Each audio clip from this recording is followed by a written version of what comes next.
Good morning class 10. Today we will do question number 4, 5 and 7 of exercise 10.2. Question number 4. Prove that the tangents drawn at the end of a diameter of a circle are parallel. Now this is a circle, PQ is a diameter and L and M. I have taken these two tangents at point P and Q.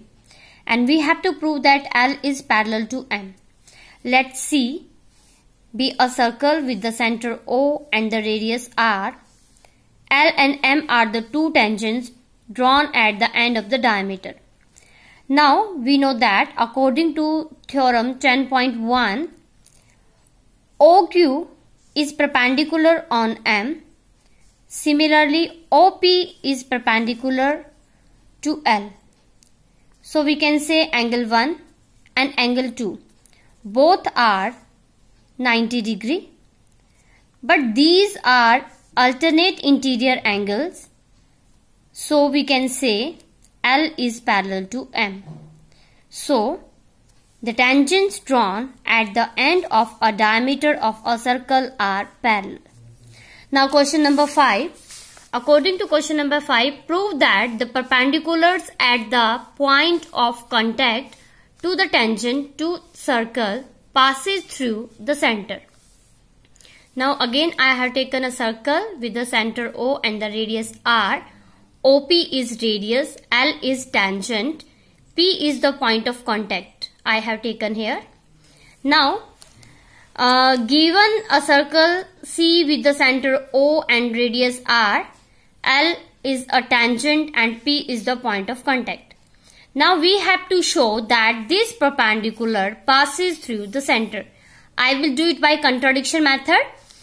Let us assume that the perpendicular at the point of contact to the tangent to the circle does not pass through the center. I have assumed that that is not passing through the center. Let us consider the another point O dash from which this perpendicular is passing. So O dash PA. I have taken a point A on L. This is a perpendicular which is passing through O dash. Now, according to the given condition, OP is a radius, L is the tangent, and according to theorem 10.1, OP is perpendicular to L. So, angle OPA is equal to 90 degree. Because of theorem 10.1, here OP is radius, and again angle O dash PA is 90 degree by our assumption, because we have assumed that the perpendicular passes through O dash. From these two we can conclude that angle OPA is equal to angle O dash PA. It means angle OPA is equal to angle O dash PA. But this is not possible. This is possible only when the point O and the point O dash are the same points. If these are the same points, so we can consider O dash as the center. This is only possible when O and O dash both are the same point. So our assumption is wrong. The perpendicular at the point of contact to the tangent to the circle passes through the center. Now we will do question number 7. Two concentric circles are of the radii 5 cm and 3 cm. Find the length of the chord of the larger circle which touches the smaller circle. Now two concentric circles. The concentric circles are the circles which have a common center.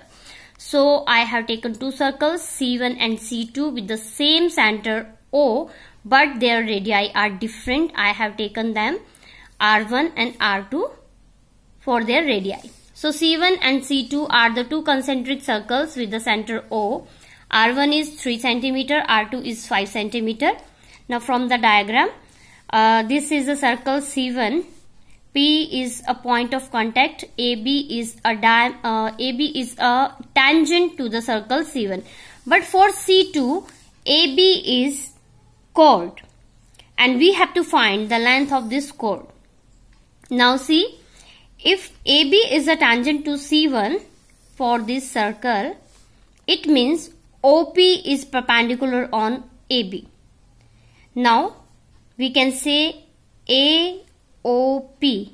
It is a right angle triangle in which OA means the hypotenuse is 5 cm, OP means the perpendicular is 3 cm, and we have to find base AP.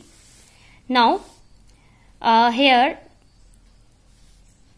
AOP is a right angle triangle. So by using the Pythagoras property, AP is 4 cm.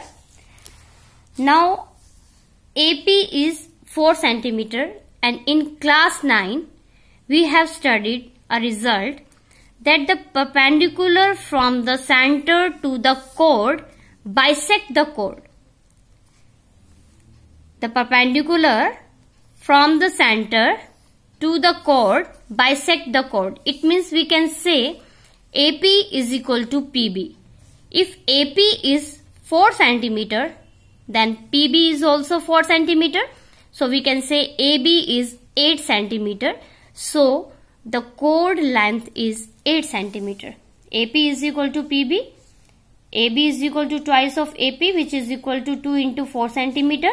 So AB is 8 cm.